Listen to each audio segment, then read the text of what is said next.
देखो, भगवान की माया तो भगवान ही जानते हैं। भगवान की माया देवता से भी वर्णन की नहीं जा सकती। और कैसे कैसे लीलाएं प्रभु करते हैं। उस समय में जितने भी ऋषि, साधु, संत, देवी देवता थे, वो लीला से अपरिचित थे। अपने अपने तरीके से संत, देव और ऋषि भगवान कैसे लीला करते और उनकी शक्ति कैसे, इसका वर्णन करने में असमर्थ थे। ब्रह्मा, विष्णु, महेश जैसे देवताएं, अनंत कोटि ब्रह्मांड की सारी देवताएं भगवान कृष्ण की लीला से अपरिचित थे, जानने में असमर्थ थे। ऐसी लीलाएं भगवान कृष्ण की है। वैसे ही हम अभी आगे की कथा सुनेंगे। ब्रह्मा जी को थोड़ा अपने शक्ति का गर्व हो जाता है। मैंने दूसरे दिन कथा में ब्रह्मा जी की आयु का वर्णन किया था। आयु का देखो, एक चतुर्युगी बोली थी, कलियुग, द्वापर युग, त्रेता युग और सतयुग। हर एक युग में कितने साल होते हैं? ये 4 युग की एक चतुर्युगी होती है। ऐसे 72 चतुर्युगी होने के बाद एक मनवंतर होता है। ऐसे 14 मनवंतर में एक कल्प होता है, ब्रह्मा जी का एक दिन। और हर युग में भगवान अवतार लेते हैं। तो ऐसे कितने रामकृष्ण ने अवतार लिए होंगे और कितनी बार लीलाएं होगी। तभी भी ब्रह्मा जी का देखो एक दिन कितना बड़ा है। और ये सब सनातन संस्कृति है। एक बार फिर से बोलता मैं ब्रह्मा जी की आयु के बारे में। अभी कलियुग चालू है। कलियुग चालू होके 5,500 साल बीत गए। कलियुग की आयु है 4,32,000। उसके बाद में भगवान कृष्ण का युग आता है, द्वापर युग। इसकी आयु है 8,64,000। इसके बाद त्रेता युग, उसकी आयु है 17,28,000। इसके बाद में आता है सतयुग, उसकी आयु है 34,56,000। ये सब एक चतुर्युगी होती है 4 युगों की। ऐसी 72 चतुर्युगी होने के बाद एक मनवंतर होता है।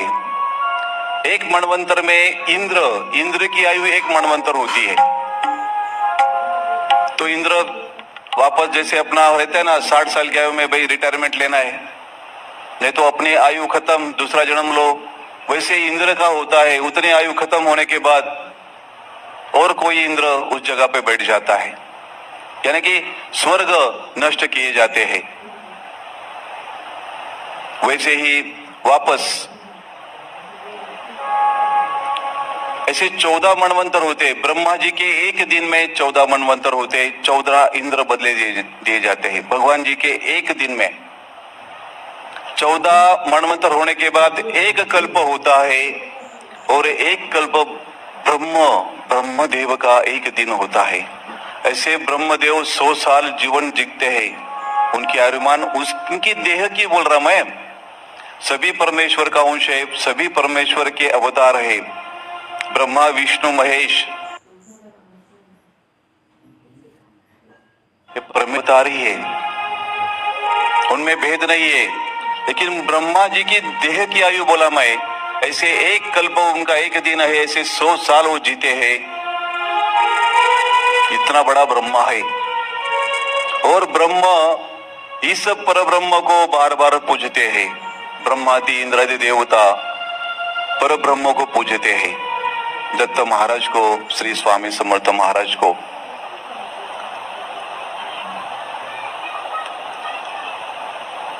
ब्रह्मा की आयु इससे 7 गुना आयु ज्यादा विष्णु जी की होती है।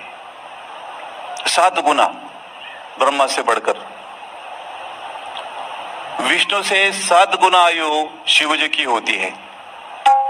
ध्यान में रखो, शिव जी की होती है।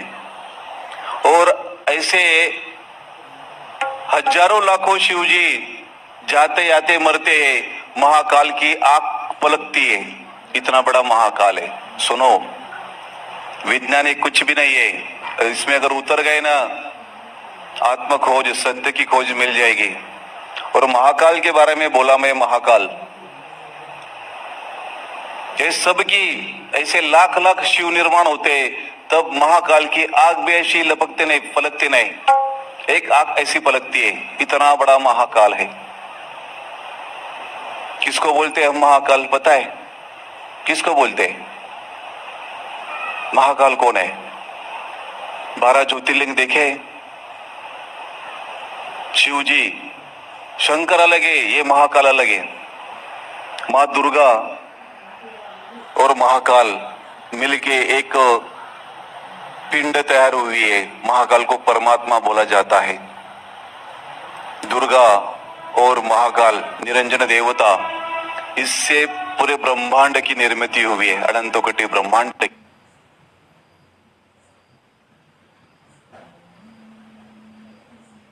की। और इसमें सभी देवताएं आ जाती है, नारायण सहित।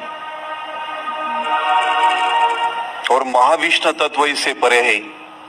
सारी देवताएं बोलती है कि हम महाकाल से हैं और हम आदि माया से हैं। श्री पूर्ण पुरुषोत्तम एक ही ऐसे भगवान श्री कृष्ण है कि जो बोलते हैं हम, हमारे से आदि माया है। काल का कोई चक्र भगवान श्री कृष्ण के भक्तों को तकलीफ देता नहीं है।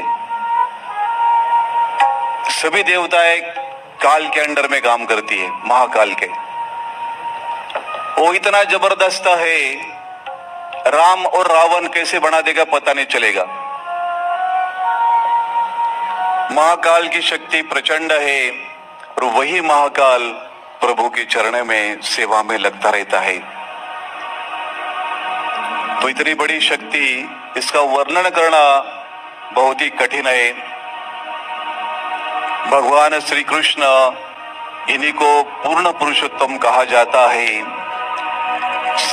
सनातन संस्कृति के जनक अगर कोई है तो भगवान श्री कृष्ण है। इसलिए ऊपर करो, हिंदू धर्म में सबसे बड़ा ग्रंथ गीता को माना जाता है। सबसे बड़ा ग्रंथ गीता को माना जाता है। हम गीता को पूजते हैं, उनकी जयंती साजरी करती है। ऐसा कोई भी ग्रंथ नहीं उसकी जयंती नहीं होती। एक ही ग्रंथ है, उसकी जयंती हम लोग करते हैं।